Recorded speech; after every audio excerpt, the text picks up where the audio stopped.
दोस्तों ऐसा लग रहा है कि इस बार हुती लड़ाके इजराइल को बख्शने के मूड में नहीं है, क्योंकि पिछले 24 घंटे में बहुत बड़े घटनाक्रम को और हमलों को अंजाम दिया।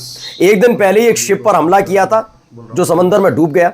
अब लाल सागर में एक और बड़े शिप पर हमला किया गया। जी हां, 24 घंटे में 2 बड़े शिप हुती लड़ाकों की चपेट में आए और उन्होंने हमला करके उसे डुबो दिया। तो खबर यह आई है कि एक बार फिर 11 बैलिस्टिक मिसाइल इजराइल पर दागी गई हैं। हश्र कैसा हुआ, तस्वीरें दिखाऊंगा। इसी के साथ साथ एक और बहुत बड़ी खबर, गजा के अंदर इजरायली सैनिक क्या कर रहे हैं सबको पता है, लेकिन इन सब के बीच हमास की तरफ से एक हमला किया गया जिसमें इजराइल की पूरी बटालियन ही खत्म हो गई, जिसने इजराइल में मातमी हालात पैदा कर दिए। हर कोई सबक रहा है, इजराइल में मातम जैसे हालात हैं। तो वहीं दिखाऊंगा अब जो देश कल तक इजराइल को गोदी में लिया फिरते थे, अब वही खुलकर उसकी मुखालफत कर रहे हैं। नमस्कार, मैं हूं प्रज्वल गौतम और आज आपको दिखाने जा रहा हूं कि क्या होने जा रहा है और क्या हो रहा है फिलहाल मिडिल ईस्ट में। सबसे पहले बड़ी खबर, यमन की तरफ से पूरी जानकारी दी गई है। 1-2 नहीं, 11 बैलिस्टिक मिसाइल दागी गई हैं। इस वक्त का बहुत बड़ा हमला इजराइल पर किया गया है यमन की तरफ से, हुती लड़ाकों की तरफ से 11 बैलिस्टिक मिसाइल और ड्रोन से हमला हुआ है। यानी कुल मिलाकर 12 जगहों पर हमला हुआ। और यह हमला कितना बड़ा, अंदाजा लगाइए। 4 बड़े क्षेत्र, जो 4 बड़े प्रतिष्ठान है, वो इसकी चपेट में आए, पूरा टारगेट करके किया है। पहला देखिए, एलओडी एयरपोर्ट, यानी बेन गुरियन एयरपोर्ट के बाद यमन की नजर सिर्फ एलओडी एयरपोर्ट पर है। वो बेन गुरियन को तो बंद करवा ही दिया उसने हमला करके, अब एलओडी एयरपोर्ट पर लगातार ऐसे ही हमले किए जा रहे हैं। अब देखिए अशदोद पोर्ट, अशदोद में क्या हुआ, इस पर भी एक हमला हुआ है। इससे पहले आपको अशदोद पोर्ट से पहले आपको पता होगा हाइफा में जो पोर्ट था उसे बर्बाद कर दिया था ईरान ने। अब यमन नए सिरे से हमला कर रहा है। बेन गुरियन एयरपोर्ट के बाद पहले एलओडी एयरपोर्ट और अशदोद पोर्ट को बना दिया, बंदरगाह यहां उड़ा दिया, एशकलन पावर स्टेशन उड़ा दिया, पोर्ट ऑफ अल राशराह ये भी इसमें बुरी तरह से बर्बाद हुआ। ये खबर निकल कर आई। अब आइए धूं कर जलता हुआ पहले शिप देखिए। हालात आप समझ रहे होंगे, नहीं समझ पा रहे तो मैं आज आपको बता दूं। तकरीबन 8 महीने से लाल सागर में ऐसी तो नहीं थी विपत्ति, शांति थी, क्योंकि उससे पहले ये हालात देखे जा रहे थे कि इजराइल के एक शिप पर पहले हमला हुआ था तो उसे कब्जे में ले लिया था। उसके बाद 2 शिप डुबो दिए थे और इजराइल को समर्थन करने वाले देशों के शिप पर भी लगातार हुती लड़ाके हमला कर रहे थे। इनका जवाब देने के लिए अमेरिका और ब्रिटेन भी एक बार ज्वाइंट ऑपरेशन करने गए थे लाल सागर में, लेकिन हुती लड़ाकों ने उन्हें खदेड़ दिया था। लेकिन उसके बाद शांति हो गई थी थोड़ी सी।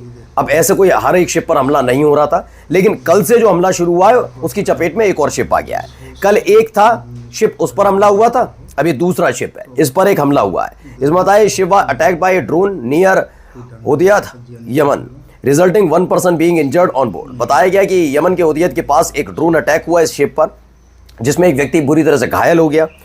ये 24 घंटे में दूसरा शिप है जो हुती लड़ाकों की चपेट में आया है, यानी उन्होंने इस पर हमला किया है। इसकी पुष्टि करते हुए हमने ये भी देखा, देखिए करंट रिपोर्ट की ये खबर है। वाकई हमने ये जानने की कोशिश की कि क्या ये दूसरा शिप है या नहीं। वाकई ये दूसरा शिप है। यमन के हुती लड़ाकों ने इस पर हमला किया रेड सी में। इसमें दावा किया गया है इसमें कि रॉकेट प्रोपेल्ड ग्रेनेड दागे गए। इसमें देखिए पूरा जो लिखा हुआ है अलुदियत यमन, ये पूरा रेड वाला जो एरिया आप देख रहे हैं, इसमें लाल सागर के बीचों बीच यहीं पर उस पर हमला हुआ है। ये UKMTO है, यूके मैरीटाइम्स ने थर्ड पार्टी रिपोर्ट्स उसे मिली है, जिसमें से अल हुदियत यमन में हमला हुआ है। एक इस पर बताया गया काफ़ी एक के बाद एक रॉकेट दागे गए, जिसके बाद इसमें आग लग गई। अभी ये डूबा है क्या है इसकी जानकारी भी पूरी तरह से नहीं मिली है। जैसी ही जानकारी आएगी वो भी आपका अपना चैनल आप तक पहुंचाएगा। अब आइए एक और बड़ी खबर जो इजराइल के लिए एक और झटके से कम नहीं है। पहला झटका मैंने दिखा दिया, यमन की तरफ से इजराइल पर हमला, 11 बैलिस्टिक मिसाइल, एक ड्रोन से हमला। दूसरा एक और शिप डुबो दिया। तीसरी बड़ी खबर देखिए, तीसरी बड़ी खबर क्या है, at least 6 Israeli troops were killed and several other injured in a complex operation in Gaza. Gaza में, नॉर्दर्न गजा में बेट हनन इलाका है, वहां से गुजर रहा था पूरा का पूरा इजरायली ट्रुप। क्या क्या था उसमें, मरकावा टैंक थे, उसमें एक जीप थी, और उसी के साथ साथ ये D9 बुलडोजर का इस्तेमाल कर रहे हैं। बड़ी बड़ी जो इमारतें हैं, वेस्ट बैंक में भी उसका इस्तेमाल हो रहा है। गजा में जो इमारतें रह गई हैं ना, चाहते हैं कि सीज फायर हो तब तक इस इमारतों को तोड़ दें, तो उसका इस्तेमाल बहुत तेज रफ्तार से हुआ है। बम धमाकों से नहीं तोड़ रहे, जबरदस्ती बुलडोजर से भी तोड़ रहे, तो उनका इस्तेमाल हो रहा है। तो वो तीनों को लेकर जा रहे थे। नीचे माइन बिछी हुई थी जो हमास के लड़ाकों ने बिछा रखी थी, उसके ऊपर से जैसे ही ये गुजरे वैसे ही ब्लास्ट हुआ और इनके 6 इजरायली ट्रुप्स खत्म। यानी कुल मिलाकर एक बटालियन इनकी खत्म हो गई, इस तरह का दावा है। और सबसे बड़ी बात यह है कि इसमें सिर्फ सैनिक नहीं मारे गए, दावा है कि इन 6 इजरायली ट्रुप्स में बड़े बड़े ऑफिसर थे वो मारे गए, 3 जो है सैनिक लापता हैं, हो सकता है उसमें कोई ऑफिसर भी हो, कई घायल हैं, अफरा तफरी का आलम है, सब दिखाने जा रहा हूं। माना जा रहा है 7 अक्टूबर 2023, तारीख याद रखिएगा और साल भी 7 अक्टूबर 2023, जब हमास ने पहला हमला इजराइल पर किया था और इजराइल ने जब गजा में हमला करना शुरू किया अमेरिका के सहयोग से, उसके बाद ये सबसे बड़ा हमला, सबसे बड़ा झटका गजा के अंदर इजराइल के लिए बताया जा रहा है। अब आइए अगली खबर, इसमें देखिए बताया गया पूरा, ये मेजर इंसिडेंट हुआ है, कई लोग मारे गए, कई सैनिक मारे गए इजराइल के, 26 सैनिक मारे गए, कई घायल हुए हैं। ये बेट एनन इलाका है गजा का, वहाँ हुआ। दावा किया गया कई मिलिट्री हेलीकॉप्टर्स हैं लगातार वहाँ पर पहुँच रहे हैं, जो घायल लोग हैं उन्हें निकालकर अलग अलग हॉस्पिटल्स में भर्ती कराया जा रहा है। 5 डिफरेंट हॉस्पिटल्स है जहाँ पर इनको ले जाया जा रहा है इलाज के लिए। बताया गया हाई रैंकिंग ऑफिसर भी इसमें मारे गए। इस हमले में जो हमास की तरफ से एम्बुश किया गया, इसमें हाई रैंकिंग ऑफिसर मारे गए, यानी केवल सैनिक नहीं है, बड़े बड़े अधिकारी भी इसकी चपेट में आए। दावा किया गया है 3 सोल्जर्स इसमें मिसिंग हैं।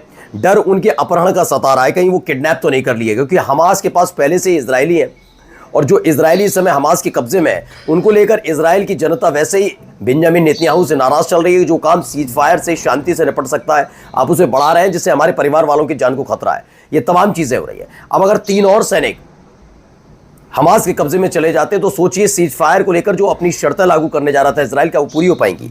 आगे देखिए, इसमें अलग अलग तरीके से इस पूरे घटनाक्रम को छिपाने की कोशिश हो रही है। सोचिए इजराइल की जो चैनल है या फिर इजराइल की जो सरकार है, वो अपने देश की जनता के साथ कितना है, अपने ही देश के सैनिकों की संख्या को कम बताकर और छोटा मोटा घटनाक्रम इसे बता रही है नहीं 5 मारे गए, जबकि यह है कि 26 इसमें इजरायली सैनिक मारे गए। देखिए इसमें भी दावा किया गया है, डेली ईरान मिलिट्री ने भी कहा कि हाँ, डेली चूंकि ईरान से रिलेटेड है इसलिए उन्होंने कहा कि फिलिस्तीनी भाई जो इनके हैं गजा में, उन्होंने एक बहुत ज़बरदस्त एम्बुश किया। ये बेट एनन इलाके में हुआ। इसमें मरकबा टैंक, D9 बुलडोजर और मिलिट्री जीप उड़ा दी, जिसमें 20 से ज़्यादा इजरायली सैनिकों की मौत हुई है। यहाँ पर एक खबर और है डेली ईरान न्यूज़ की, उसमें बताया IDF फिलहाल ढूंढ रही है 3 मिसिंग सोल्जर्स को। ये बता रही है कि इजराइल के 3 सोल्जर्स, 3 सिपाही गायब हो गए हैं, जिनको ढूंढा जा रहा है, वो कहीं नहीं मिल रहे हैं। इनकी खोज पड़ताल जांच वाच चल रही है, लेकिन डर भी लग रहा है कि कोई और भी कहीं माइन ना बिछा, इसलिए और डरे हुए हैं इजराइल के सैनिक। अब आइए खबर निकल कर आई, ईरान का जो इंटेलिजेंस डिपार्टमेंट है उसने एक रिपोर्ट दी है, खुफिया रिपोर्ट।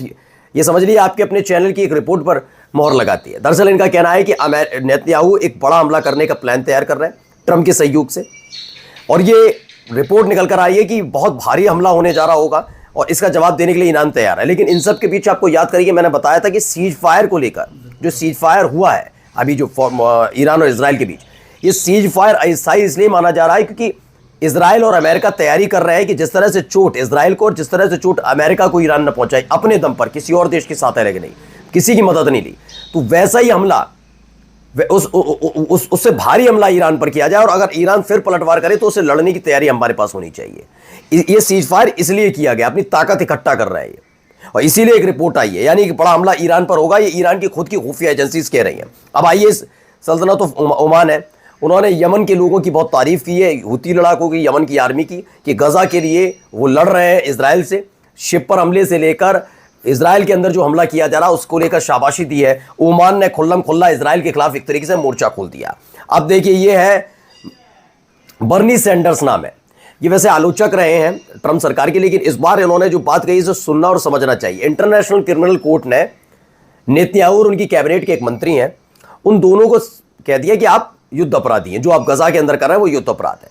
ठीक है, अब वो युद्ध अपराधी है। जैसे ही नेतन्याहू अमेरिका गए और व्हाइट हाउस में जाकर मुलाकात करने गए डोनाल्ड ट्रंप से, तो इसके लेकर इन्होंने नाराजगी व्यक्त की है कि एक ऐसा व्यक्ति जो इंटरनेट। प्लीज़ आप सभी से हाथ जोड़ कर बोल रहा हूँ, प्लीज़ सब्सक्राइब कीजिए मेरा राइट न्यूज़ आर चैनल को।